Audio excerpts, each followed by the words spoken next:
It is 4 o'clock and the Kerrville City Council is in session for a workshop. Do we have any public comments at this point? No, sir. Okay. Let's move to information and discussion.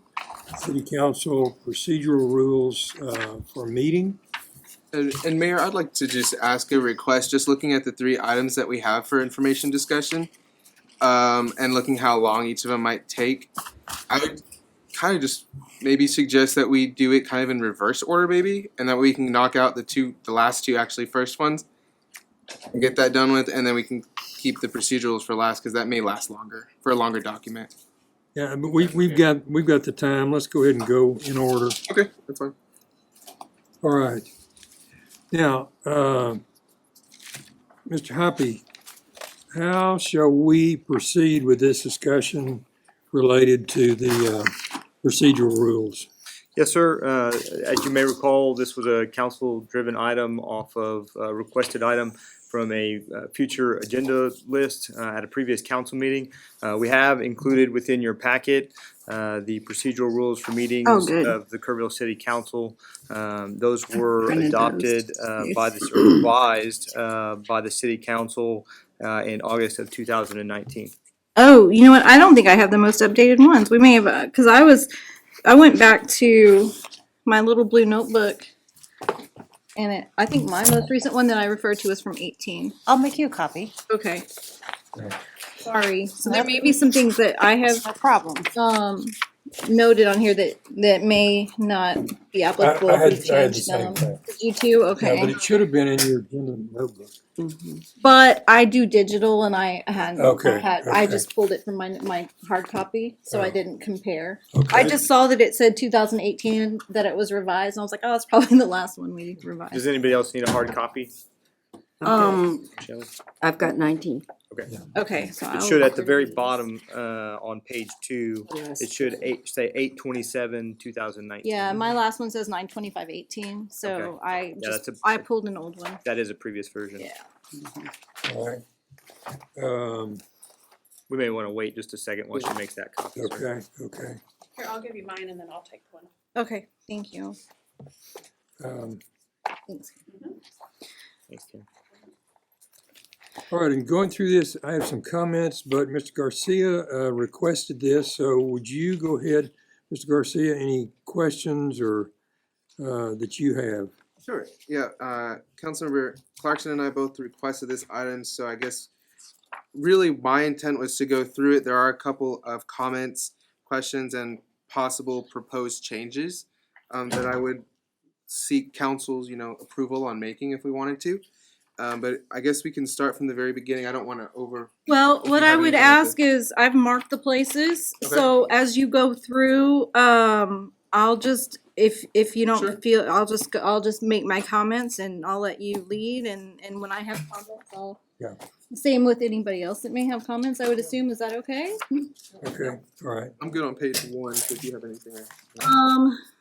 I just had a comment, not a request, but just as a referral rule, I think we all know this, but it's always good that the rule 1.2 technical parliamentary forms abolished. It's just a good reminder to us that we're not beholden to like Robert's rules of order to a T, that everything that we do within our procedures is guided by this and by state statute, but not by any other formal type of procedures. And there are formal procedures in here, but that was just a good reminder as I was looking through, so no, just a comment on that page. Yeah, and to add on to that page, I guess I'll point out, and that's a good reminder too. Another one would be 1.4 on page 1 again. The second sentence, just that in general, the rules that we have as council should always be to allow the majority to prevail, of course, during votes on matters, but of course, still always allow the minority to voice their opinions or to be heard, like it says. So just another reminder. Page 2.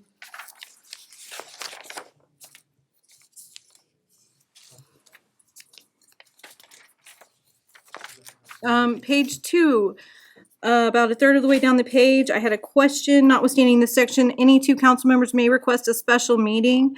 Everybody see that paragraph there?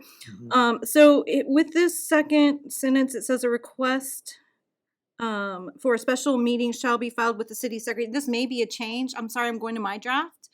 Just because that's where my notes are, but I'll refer over here as well. But it says in my draft, a special meeting shall be filed with the city secretary, city manager in written electronic format unless made at a regular meeting in which a quorum of council members are present. Now, did we change that one to add consensus?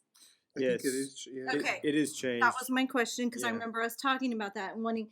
So I guess my question on this is, when we have something like that come up as an item for a future agenda, my understanding is that we've got one of two ways to put an item on as council members for a future agenda. One being, if we're not in a meeting, and then I want to sponsor an item, then I can talk to one other council member and see if they'll co-sponsor. If they co-sponsor, then I put that in writing and let the city manager know. And then the other way that I think is a little bit more interpretive, and maybe just to get everybody's clarification going forward on items for future agendas, if we're in a meeting and someone suggests that, what does consensus mean? Because we're not going through the, does everybody agree thing. So Well, that's okay, kind of on future agenda items, we have not been, right. but we need to. Right. Because it's gotten to be just kind of a popcorn on this, on this. Yeah. And I've participated in that as well. But it should be, if Ms. Eichner says, I want this on a future agenda, then it's a matter of is there a second, or is there, or How do we go? with, Yeah. now it says consensus, and, Right, and that's the question. there's the point. I mean, to me, it would be majority, because consensus means you're all in agreement, and that's pretty hard to get. I think we're referring to actually page 3, because the agenda preparation and special meetings, we're on page 2 still, right? Yeah, Well, I mean, this is talking about a special meeting, requesting a special meeting. So there may be some clarification. I do think that it was spoken to, but the next Okay. page, the next page is from the public. So this, to me, page 2 is more focused on council adding items to the agenda. So there's, Well, I think that may have been on the previous. Okay, did we, okay. 3(1)B. yeah, if I could just What they deals clarify, with so future there's agenda. there's two sections on there that I think Okay. you guys are referring to. So in Rule 2.2A, Okay. there is, that's in regards to council asking for a special meeting. And it does give both the opportunity, they're similar methods. One of them talks about basically a request for a special meeting within the future agenda items. And the ability for council to do that. There's also the ability within Rule Okay, this is 3.1. And that does 3.1B talks about, the preferred method for council See, members. and this is making this is add items. actually a lot different. I didn't realize how different it was. It had been modified So in it's been 2019. this might Yes. take care of most of my questions then. I apologize that I wasn't looking at the right draft. Okay, so go ahead with what you're talking about. Hang on, page 2. Right, I was just pointing out that was on page 2. Did you have anything on council requesting an item? Well, I don't know what it says to clarify here, but I think the wording for consensus and how we are supposed to handle that, is that clarified over here? So If you want to On look at 3. in It is. 3.1A, I'm sorry, 3.1B, it actually says, for purposes of these rules, consensus is defined as an informal understanding among the majority of council members present at the Well, meeting. that just clears it right up. Yes, ma'am. Yeah. And it But- also states that that's the preferred method for a council member is to do so, at the regular meeting by Right. or consensus or majority. Right. So again, when we come to future agenda items, somebody says, I want us to do a tree ordinance. Well, okay, do we have a majority of the council that agrees that needs to be on the agenda? Do we nod the head? I mean, is that what I'd we? probably show up. Probably vote, yeah. And I would suggest too, if somebody probably requests something, and unless nobody has an objection to it, then I think we're fine. That may give the consensus of majority. But if somebody says no, maybe not, then that means okay, maybe council should look at getting a consensus or majority. I mean, consensus isn't like a formal Well, vote. I think that's where it's kind of been a little bit gray. Mhm. I like the idea of just kind of saying, I Being mean, like, yeah, yeah. yeah. I mean, 'cause- I Consensus. mean, that way you're actually giving some sort of, you're not indifferent. You're within this. I don't think indifference necessarily is the right way to look at consensus. I think just like when we vote, we got to say yes or no. Yeah, not and I whatever. may call for a vote. I may call for a vote anyway on future agenda items, but And it also doesn't put staff through a lot of hoops If if they're it's not something sure. that the majority is not willing to have them do. I okay. think we always certainly desire clarity, so however you guys deem that's best done. Yeah. Well, and if we put it to a vote, that means we'll need a motion in a second. I know we can do a show of hands. Well, if you go forward to page 7, Rule 1.6, it says all actions that are have a vote shall be moved by a member.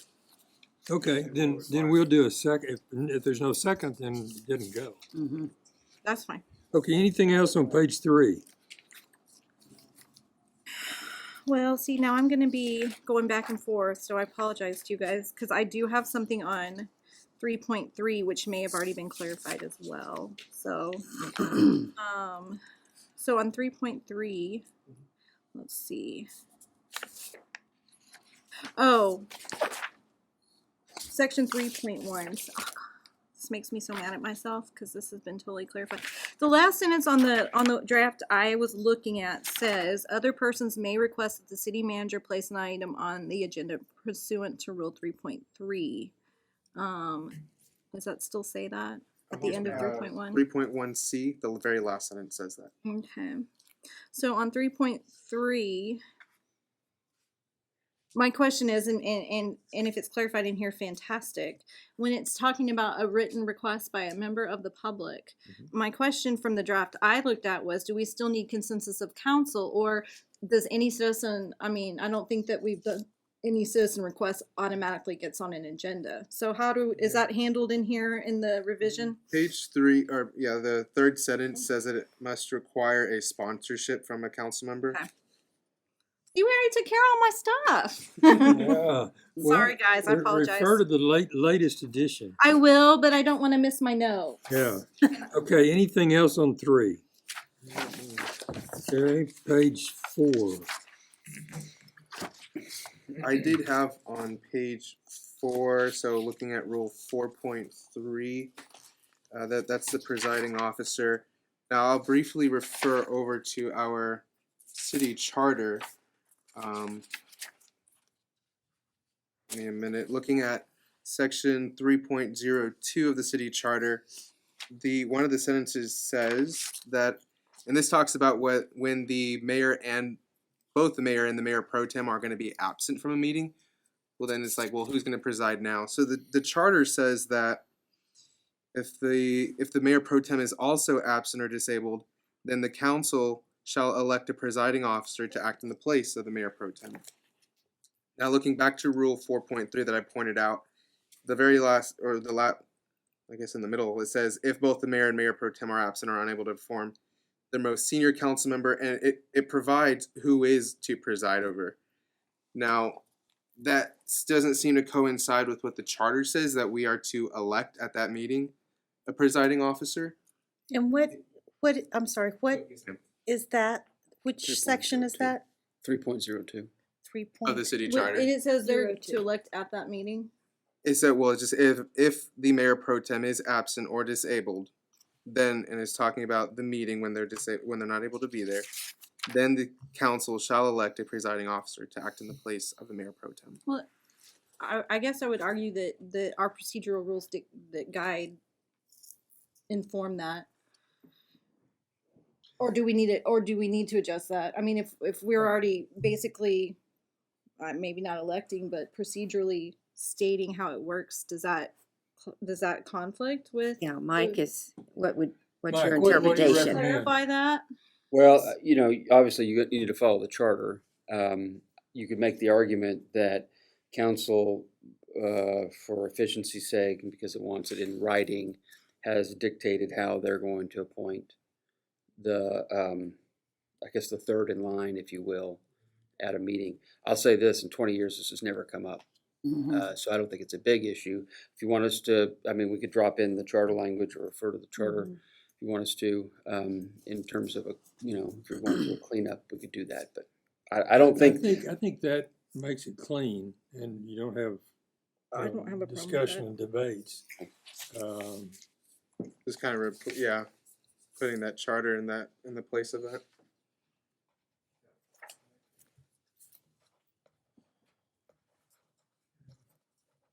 Mike, are we Anything else on 4? Are we clear on kind of what we're saying? yeah. Okay.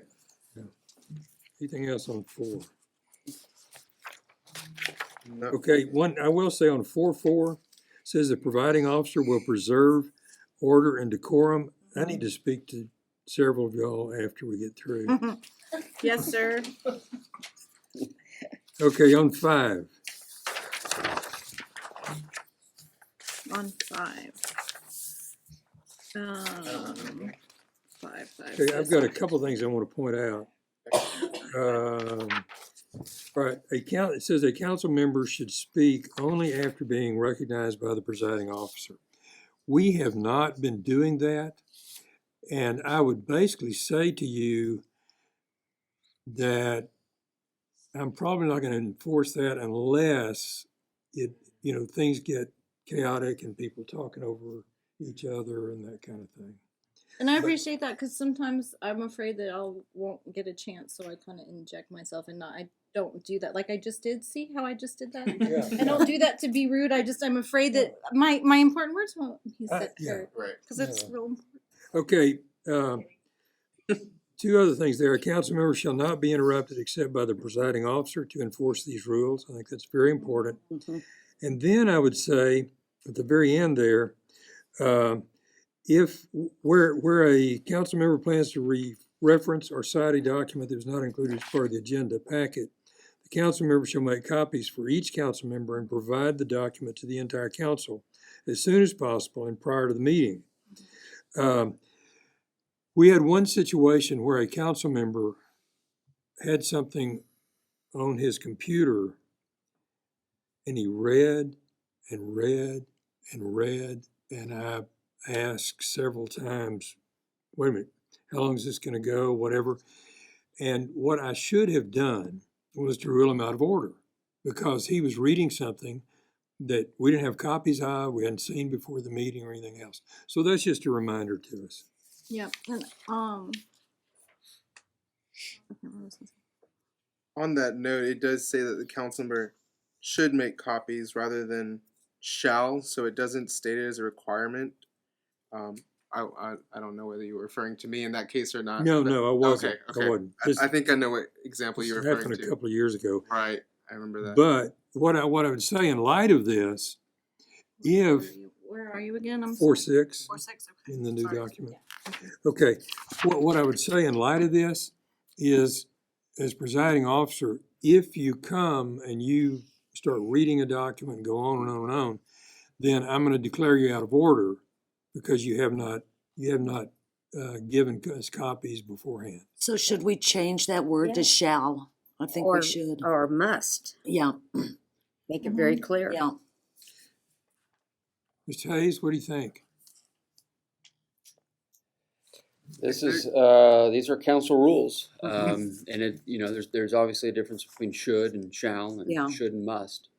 So, mean, if it- this stems back to council members bringing in large, documents and reading from it. And it just, out of the sense of fairness, if that's going to be part of your argument, then you ought to provide that to the rest of council before you start. Yeah, citing. and I question whether you can even call an out of order with that should Yeah. statement instead of shall. Yeah, it's a If good you point. had something that was more definite, then Yeah. it makes it easier on the presiding officer. Mhm. Well, and must is a Yeah. better. Yeah, either or, All right, yeah. now, how do we handle that in terms of changing that? Should we do a vote right now? No. Well, what we usually do with these rules is when you all make changes, we'll bring you back a red line copy and a clean copy, Okay. and then you'll vote on Okay. that at a later meeting. My question is if we were to change it to shall instead of should or must instead of should, if a council member were to receive a document like 30 minutes before the meeting, or maybe somebody's waiting for them in the lobby and they said, council member, look, I have this thing. I just found this out. Do you think you could, look at it, and if it's important to you, reference it in the meeting? At that time, there's very little time to provide copies to council. No, I would say we just have to. Yeah, wait till that's, next that, meeting. you're right, Mr. Garcia, that's true. But you've introduced something into the meeting that the rest of us didn't have an opportunity to look at. And so I think must is probably good there. You either say, no, I can't do it, I'll do it next time or. or bring no, it up at next the time, visitors forum. exactly. Okay, Would good council be open to saying if it's not, because I would, I think it'd be bad for council to say, well, you can't reference a document, you can't say it because you just got it from somebody 3 minutes ago, not out of our own fault. So adding a stipulation that says if they didn't do that, then they shall do it after the meeting, or provide a copy to. No, No. it's either must Yep. or you do it or you don't. They've got some options there if they decide to do that. First of all, I would say, in my personal opinion, anyone that's gonna hand something to someone right before the meeting may not have the best intentions in mind, because they're trying to slip something in before you even have a chance to review it. Yeah. That's my personal opinion. I would also say that there's a visitors forum where they can address the entire council at one time. And I would also say you're free to say our rules dictate that we have to introduce those items before a meeting, so I'll have to wait until the next meeting to present that. I mean, it's not shutting them down, but it's following procedures that's fair to everybody, in my opinion. Okay. Just wanted to see- Agreed. on page 6,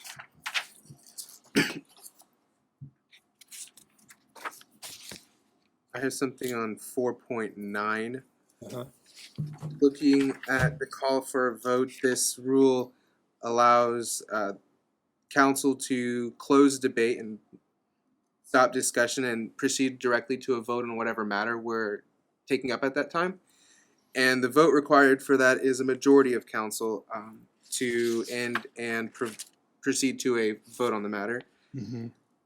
And one of the reasons why I referred to 1.4, which is to say that these rules shall be interpreted to allow the majority to prevail but preserve the right of the minority to be heard. My suggestion is to change majority to 2/3 or 4 members of council. The reason for that being is the majority to prevail is yes, ultimately on the decision that's going to be made on that item. But to have discussion completely cut off by 3 members and say 2 members want to say something else, just adding in one other member would kind of add more accountability, I think, to that item. I don't really understand. Yeah, I don't. I think So- majority is so right- sufficient. Right now, majority would be 3 out of the 5. Mhm. If we add the 2/3, it'd be the 4 out of 5 that would require to completely stop discussion and proceed to a vote. I don't know that it's almost never happened. That It's we happened twice. And the majority of everything that we do is based on majority. So if you throw that in here, then it's one more thing that somebody has to keep track of and make sure that if it happens. Are you saying it has happened? What, It has- like, what are you, can you give an example? There were 2 instances in previous, within, I think it was the past 3 years, within the past 3 years, that occurred. Okay, what are you talking about? One meeting was at the Calu Theater, and one meeting was here in these chambers. And in those situations, a council member was trying to provide information because they allowed so it was an item. Several members of the public came and spoke and said some things, and there was only one item, but it went over an hour for these citizens to discuss, and I have no problem with that. But afterwards, there was, I can't exactly remember, maybe 10, 15 minutes of council discussion. And when a councilman was trying to provide information to clarify what the citizens were saying at that time or alleging, the discussion was then cut off. And the motion was made to end discussion. And that happened at a second time here in this chamber. Oh, so to make a motion to end the discussion because of, Right. yeah. I'm with Judy. I think, I I- think majority is. I think majority is sufficient. Yeah. I see what you're saying, cause Are you wanting to change it to 4-1 from majority? Just Yeah. to stop discussion. No. I think the other thing that, and I have an idea of which one of those two situations was in the Kello Theater, but I think we've done pretty good at allowing discussion and not shutting off debate prematurely. So I think there are times that you can get going into something and it goes and goes and goes, and it's pretty clear where people are, and you can call for a vote, and it's fair. Well, and I think that concern is covered though in 4.8, that we limit our time to 5 minutes. So if the concern is that we're going to keep going on and on and on, we have a time limit now. Yeah. So that's where I think it covers the concern. Now, if we want a discussion, of course, between council and of course from our constituents is one of the most important things I believe, and that's what we do before we even take a vote on anything. And so I think that's very important to keep in and to stop discussion. I'm not trying to say you're stopping freedom of speech, but just referring to the freedom of speech. We don't want to be, just trying to hinder that, or just to stop it and move straight to a vote on something.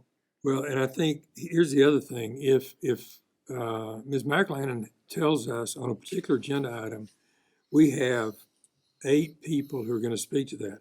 All 8 people will speak. Now, one thing that I've let happen a couple of times, but I'm not anymore, is people speak and then they get up and they speak again. And you're really just supposed to speak one time to an agenda. So what I think is the citizens have the opportunity to speak and to be heard. And yes, there are limits on the council members, but that's for good reason. The time limit's fine. I'm just saying to cut off the vote. That's a different issue. Okay. Well, okay. It doesn't sound like we've got a majority who want to change that. So let's move on. What else do you have on 6, Ms. Clarkson? Sorry, I'm gonna go back and forth again. 5.5. I don't see anything changed here. That one looks, 5.5 looks like it changed too, so. I was looking for clarification on some items on this, so I defer to anyone else that wants to ask questions while I see if my clarification's provided in the new draft. Okay. Ms. Hughes or Ms. Eichner, anything on page 7? No, I just wanted to point out on 5.4 that I think it's important that we remember persons making irrelevant, personal, impertinent, overly redundant, or slanderous remarks may be barred. And I know that falls on you, Mayor. But I think it may be something that if we ever get into that situation, that the rest of us also have a responsibility to make a comment that to help you out. Yeah. And That's the point of order. Judy, what number are you on? My That's clarification. 5.4. Thank you. My clarification was fine on 5.5, so let me go back to 5.4, the last 2 lines. And because it puts a lot on strictly on the mayor, and I realize that's his job, but I also feel that that the rest of us also have a responsibility in making sure that doesn't happen. So, Okay.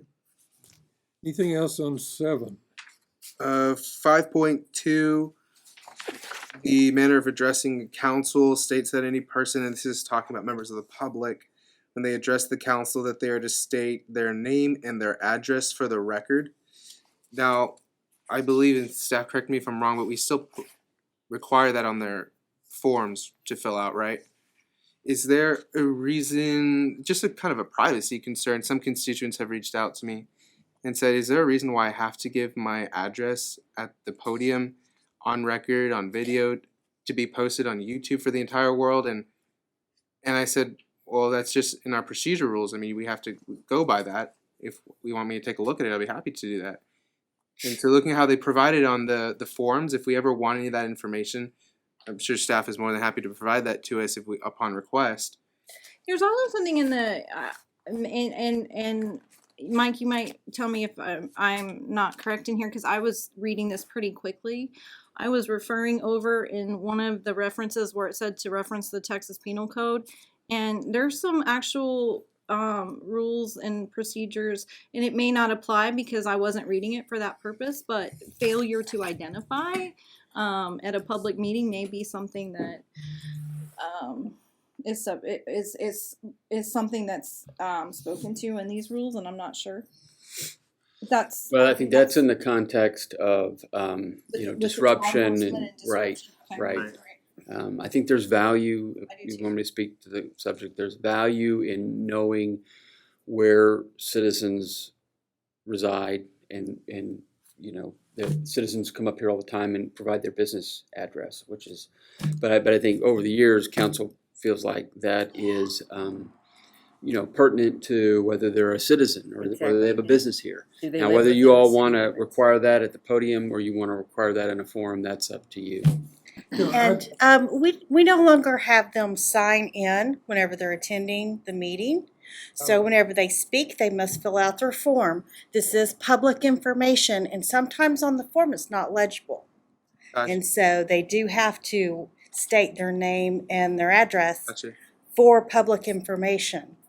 Okay. What do you mean they don't sign up before the meeting anymore? They no longer have to sign up their name and address who's attending the meeting. We used to have a For list. attending. We used to have a Correct. If list. you're attending. Oh, but And see, speaking. if it's, Speaking, right. but if you're, if it's public information Huh. and, it's open, it's Subject open, to the open. yeah. assessment. And so they don't have to sign up to speak whenever, you're Oh. opening. Oh, like the like a citizens public forum? hearing. Yes, Like a like a public public hearing. hearing, Yeah, you do yeah. not have to sign up. And so they must give their name and address.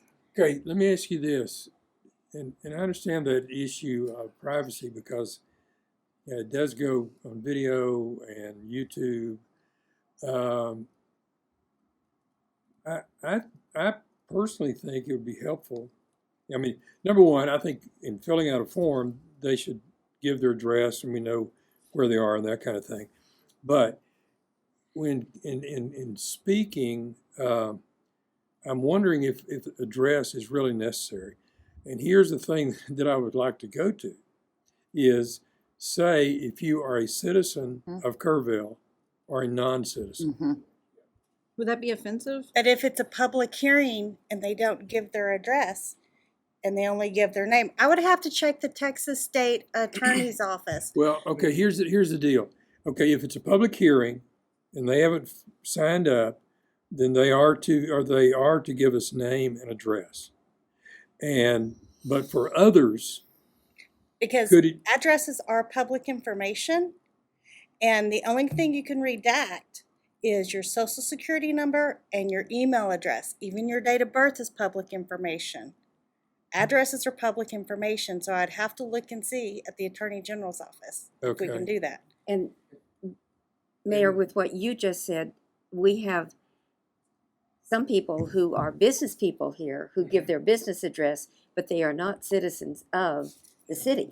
So I think that I don't know which they would give then under that circumstance. Maybe we could say something like, So- if you have a business, so determine whether you have a residence or a business, and then determine if it's within the city limits or not. So if they're going to speak, say, I have a business within the city limits. If they have a residence, then they would use that one over the business because there's no point in using if you already live here.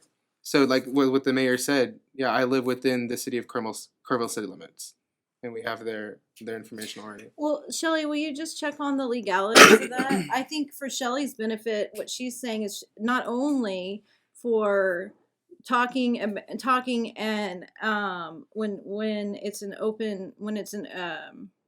public hearing, you have to retain the information and it may or may not be legible to you. Yes, ma'am. So you have to have that on the record one way or another. So among other things, legally, this is to keep us procedurally sound with what our records are. Well, let me just be clear. You all don't have to take addresses from anyone. Yeah. You don't have to. yeah. I mean, I think there's value in it at times. Yeah. I think there's value. Right. think there's value in knowing citizens or the businesses and stuff like area. that. So, but I want to be clear that there's no legal requirement that you all need addresses. Okay. Mhm. I personally like it. It's interesting and helpful sometimes. Is this someone who does live in the area that this topic is a part of, or are they from someplace else and speaking on it? So I find it helpful, but Well, I would say, look at that somewhat, let's Maybe reconsider. make a it. recommendation. But at this time, it'll be required. Okay, Yeah. For the full address. yeah, for now. Okay, on 7, anything else? We're on, let's see, hang on. So Mike, I guess you'll just look to see if that's like okay with state law and all that in the Yeah. public hearings. Right. Well, I want to make. Are you clear on what we're? Well, I think, there's going to be a policy argument, or not an argument, but a policy basis for whether you all want to continue accepting addresses. And there's different ways to collect it. I think Mhm. Ms. McElhennon's right. Once you create a record of that, that's going to go, and someone asks for that information, that's going to go out, under their address. Whether you, require it from the podium, whether you require us to create a document and it's got to be legible. I mean, in other words, before they go up here, someone's got to look at the document and go, so-and-so speaking, I can read where they live, or their residence. Keep in mind too, that, and this hasn't happened in a while here, but it has happened before when someone gets up here and says, I don't want to give you my address. Or they give you a false address. I've seen people do that before too. So we're happy to look at the issue and kind of give you staff's recommendation based on our I think that might experience be here. Yeah, And, that'd be good. that'd be fine. Looking Thank at the you. retention period and the keeping of the records, I mean, it's not city's responsibility to make sure that that's legible, right? If somebody were to request it, we give them the document that we have, right? We don't have to type it out and say, this is exactly what they said. We just give No. it to them. Yeah, excuse me, but being legible, that's for y'all's use. Right, If no, you- of course. If you want to go back and go, where was so-and-so from, what's their address, or course. can we send them some information? Mhm. That's where that comes into play. Okay. Yeah. All thank right, you. let's move on. Anything else on 7?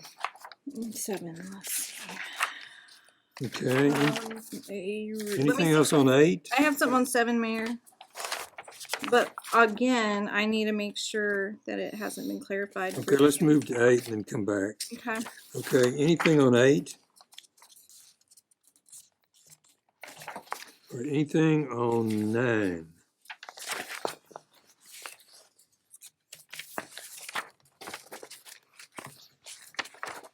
Oh, man. I don't think we need to go into it, but all of us need to know 7.2, the point of order. Oh. I thought you were going through the big numbers. I was like, we don't have a 9. I'm sorry. No.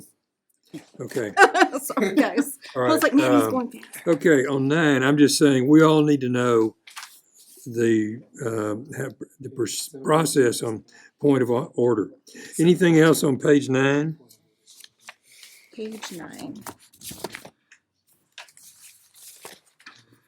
Were we clarifying or pointing out something on there? Yeah.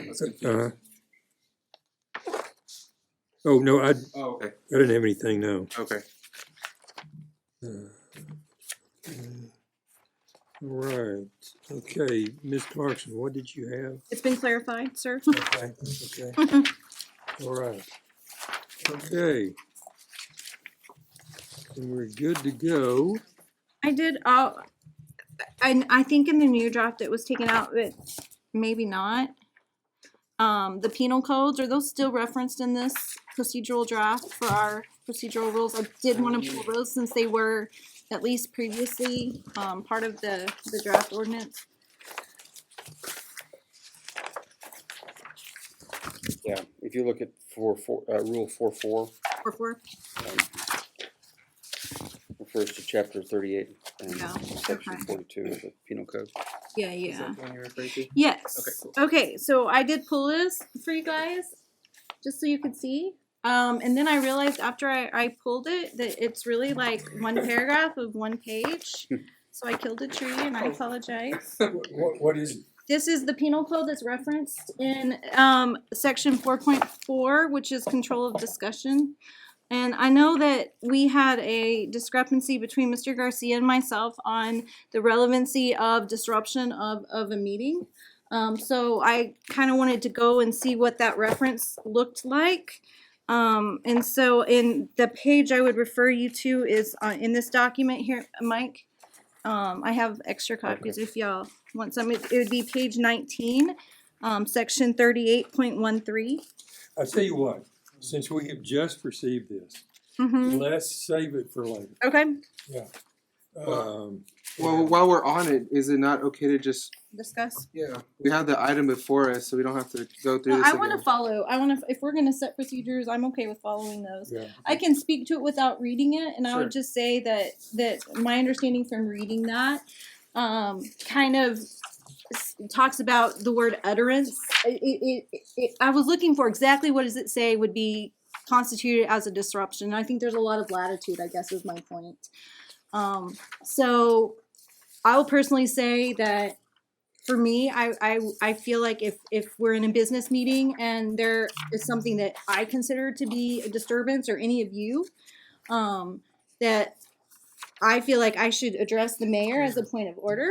But that I think that we should all have enough respect for each other to give each other a wide berth of latitude. If something's disruptive to one of us, it may not be disruptive to all of us, but we all have different thresholds of that. And in a business meeting, if someone is talking and it's disruptive to someone else, then I would just ask that as council members, since there is kind of a wide latitude in what that looks like, that we respect each other in our own abilities to, ask for a point of order and to ask for what may be considered as a disturbance to be stopped. Okay. All right. Mhm. Okay, frequency of city council workshops. I think it's another one from Mr. Garcia. Yes, sir. Thank you. So we discussed this, I believe, at our retreat. I know I had discussions with EA about this as part of my orientation on when council has workshops, the frequency of those workshops, and what's usually discussed. So there have been some concerns that have been expressed, as y'all probably remember, at Visitor Citizens Forum or during a specific agenda item where a citizen has a concern that we took up an item that was on our workshop agenda and following that on the exact same day on our regular agenda, but we were briefed and all the discussion happened at that workshop and then it didn't happen in the regular meeting. And I can agree with that. So there are a couple of things I'd like to point out in council to look at when we hold our meetings and when we do, what are we holding the meetings for? And it seems that we have in our charter prescribed when our regular meetings are to occur. And that's for the regular discussion of whatever business we need to take care of. And that's the time prescribed by law in a sense in our charter. And that's when the citizens understand that that's when business is going to be taken up, and that's your opportunity to come and hear, observe, provide comments or questions if you have any. Looking at a workshop, I would recommend that would be for informational purposes, or if there's something really long, like even the discussion of this item, I would have liked to have been on the regular meeting, and the discussion of, I guess, either 2 or 3 of these items on our workshop agenda. That's a time for us to discuss, the business of the city. And so if it's something that's going to take a really long period of time, like if we're going to go through the procedure rules through all that, but if we have staff bring us back a final draft at a regular meeting and we adopt it there, that's fine. It seems that workshops should be for mostly informational purposes, something that really action doesn't need to be taken. Those would be regular meetings and special meeting purposes. Just wanted to point that out, and of course, we get paid now. We get paid twice, basically in the same day, for 2 meetings that we have. No, we don't. We do for the workshop and the regular meeting. Are we getting paid for both now? We get paid for all Every meetings. step. I'll have to go look at my pay stub. I thought I was getting $50 a month. I don't know off the top of my head. We'll have to Did clarify I get a raise? Yes. I'll have to Well, look. I agree with you, Roman, but I think that, in my estimation, the things that we have been doing in workshops are informational. I mean, we're not passing ordinances, resolutions. It is informational purposes. And I think the staff is, I think that's kind of their prerogative to say, hey, we think this is just good for a workshop at this time. And they're all announced. Everybody knows what time they are. And so if people are really, really interested, they can attend or they can watch it. And I don't think we've overstepped that informational only with our workshops, personally. One situation that I was specifically referring to is the emergency services district. And I understood the reasoning behind that after asking staff. There was a personal reason why that should have happened. And so that's clear, but there are a couple of other situations where that has happened, where we had that item on the workshop and then we went to the regular meeting, it was the same item, and then we took action. And all discussion happened afterwards, and our constituents were looking at us like, well, we don't know what you asked, or we don't really know the full context of what's going on. We've also come out of executive session and taken votes on certain items in workshops. So we have taken action, and I think all those actions should be saved for our regular meeting. Okay, But we can take action after an executive session. We can Yes. legally, but that, and I'm not saying legally we can't. I'm saying we shouldn't, for the full accountability and transparency and allowance for people to come to our meetings. And our meetings aren't even our workshops. They're during business hours. They're at 4:00. So people who are working people can't make the workshops unless, some special circumstance comes up where they can. Most of the time they can't. 6:00, it's after business hours. They have the ability to do that then. Considering all those, I think as long as we provide the guidance, if council's in agreement, workshops are for informational purposes, no action to be taken. If there is an action, and then we put it on a regular meeting agenda. Mr. That's how- Hoppy, would you That's what we do. respond? That's what we do. That's what we do. Yeah, again, we try to be very cognizant about keeping workshops as informational items to the best of our ability. Certainly we have utilized workshop time to have executive sessions in certain instances, and there is the occasional element when council is coming out of that and we'll be taking action. Again, those wouldn't be elements necessarily. It wouldn't be a workshop element anyway. That's right. Because And- it's an and- executive session. That's right. item. We do try to be very cognizant of that. I think that emergency service district was a special circumstance. And we again try to be very cognizant of not having action items within your workshop piece and trying to reserve those for the business meeting. But again, trying to make sure that your business meeting is very efficient and is action oriented, and it's also being respectful not only of the council's time but of citizens' time in making sure that those don't aren't lengthy endeavors where it's just information being distributed to you. It's really oriented towards being an action meeting. For those purposes, looking at the citizens' time and being respectful of their time, I'd also look at then, if we're going to be respectful for their time and look at that, let's make sure that we have our meetings when they can attend. For business people who are running a business, who are working, that they can have the time to attend. I mean, I know we do.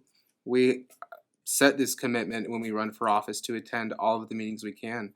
So that's our obligation. But citizens, they should have the ability to come to our meetings when we shouldn't impede on that. And But especially Roman, then- I mean, everybody's got special circumstances. I mean, their families. There's people that I know that are working people that can leave work for an hour if they need to come to a meeting. But then at 5:00, they're responsible for their family and they couldn't come to a council meeting. There's just not. I understand what you're saying, but I mean, to say that this time is good for everyone and this isn't. I think there's too many circumstances that dictate what And- times are appropriate. And the county commissioners, for instance, they meet on Monday morning, and have other meetings during the day. So people who really feel they need to be there can be there, but. And other city councils meet in the daytime. They don't even meet in the evening when you take care of the business of the city and the majority of the people can be there. Are there a lot that do that? Yeah, there are.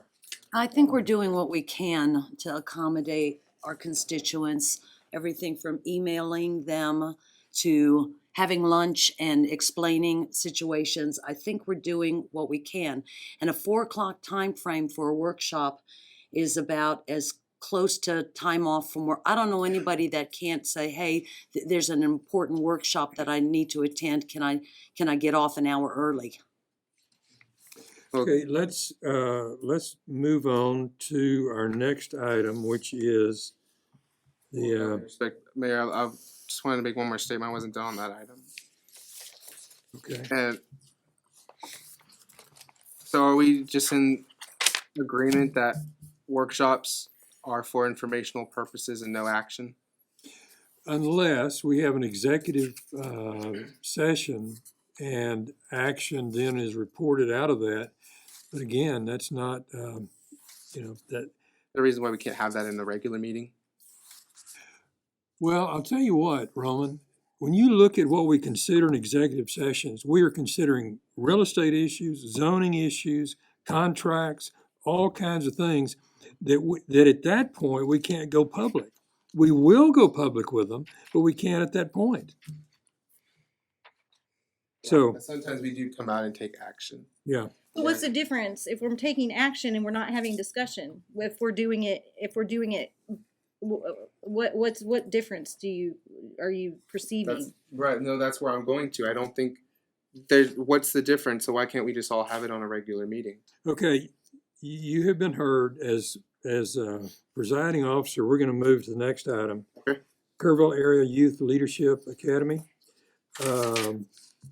And you've got the information in your agenda book for this, including the resolution of July 24, 2018, the academy for 2019 to 2020, the application, and the schedule. And so this, I would tell you, the difficulty with we've encountered is we went into, in 2019, went into half a year and then you had COVID. And then you had the fall in which you still had COVID. And so we had a couple of years there where it was just not what we wanted it to be. But anyway, any comments on this? You also have a paper that was printed out. It's separate from the agenda packet that you got. It should have been on your seat. This is basically just a one-page draft of what I am proposing. Serving as a member of the Youth Advisory Council from the very beginnings of its creation till the very end, and still having contact with members who served on the youth leadership program, I have seen definitely firsthand as to what members can accomplish and to how it works. This one page was definitely taken out of the original document that was approved by council, and this was over Mayor Pratt when he introduced this.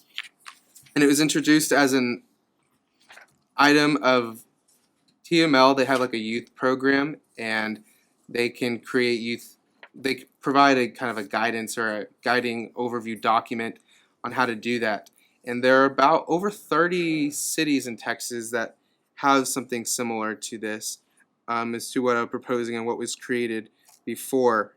This document actually that you have in your hands was modeled exactly after the Senior Services Advisory Committee, and all that was changed was the number of members to basically show what the Youth Council would be. Actually, the number is 10, it's less.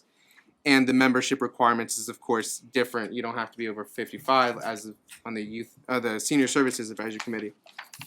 On the back is the application. This draft was taken from what is currently in the Leadership Academy application and kind of just made it, well, I guess not too much was changed. There are a couple of the questions, and those questions are the same that are provided for every other person who applies to a board.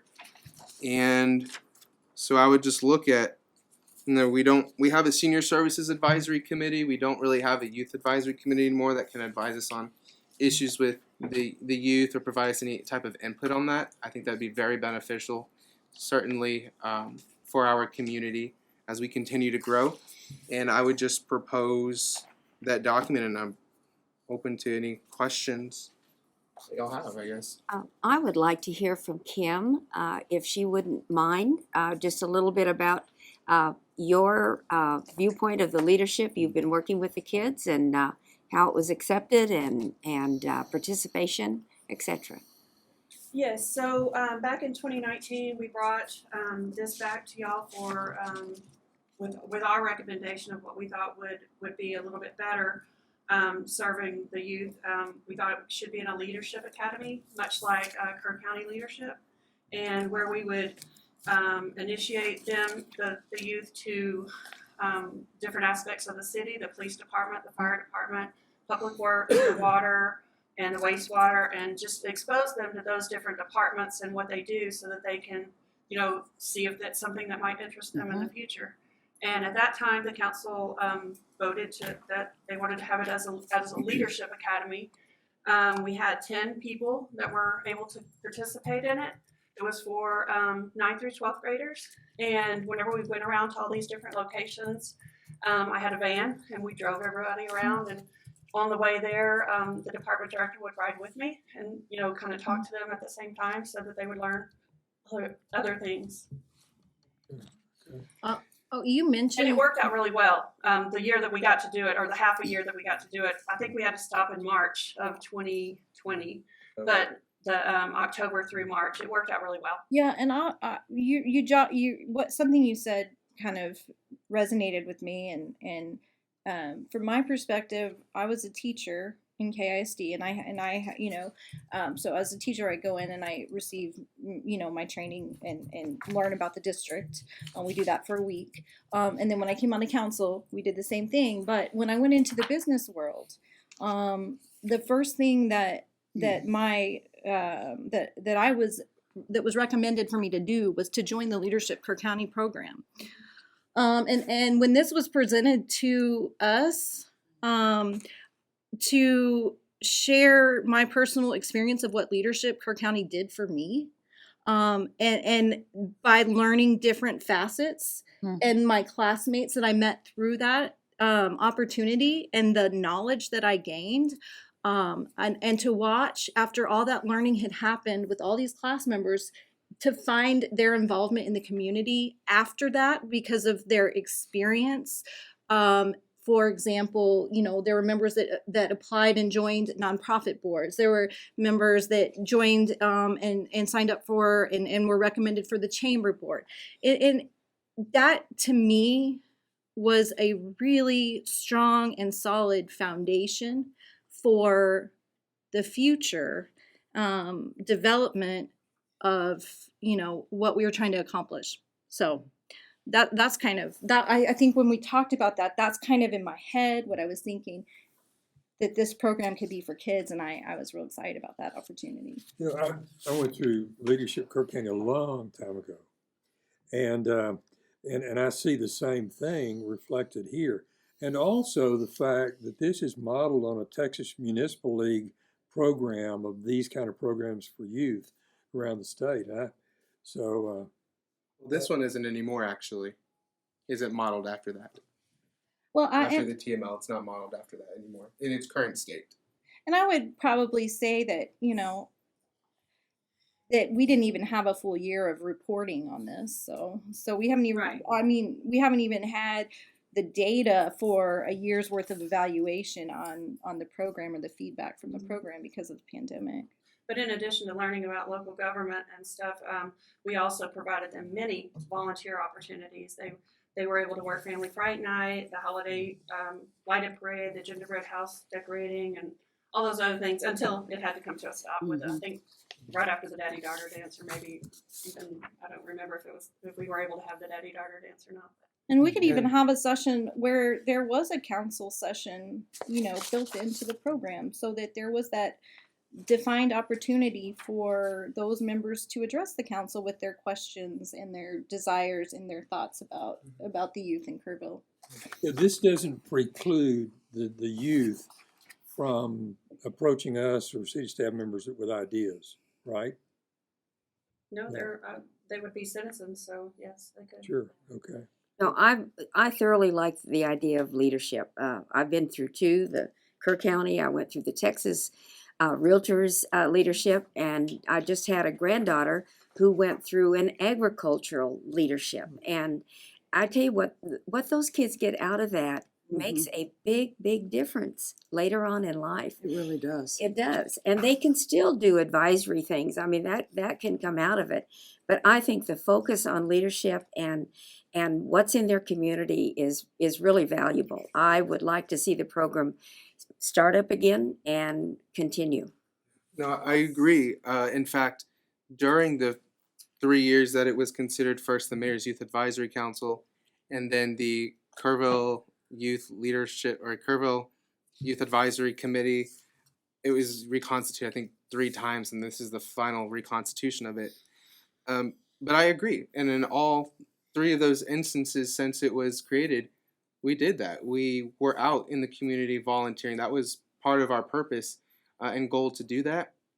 We met with many of the city head departments, and toured their facilities.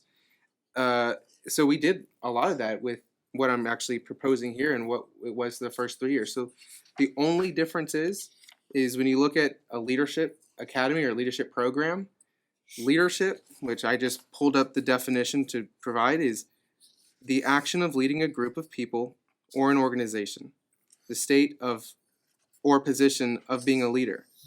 There are no leadership positions for this leadership academy how it is right now. There's not a chair position, a vice chair to help lead the group. And the schedule that's provided to the students that's in the packet, that's the schedule that they follow. And staff had informed whenever I asked before I was on council, and actually when I met with them to go over this again, the items that are on that schedule are for them to follow. And they said that they weren't to provide their own ideas and do what they wanted to do. Who did you So- talk? I mean, you say they a lot. Like I. Sure, like to sure. get, Like Yeah, Mr. Hoppy and Ms. Meismer. I met with the 2 of them since Mr. Hoppy being the city manager, Ms. Meismer being the staff liaison.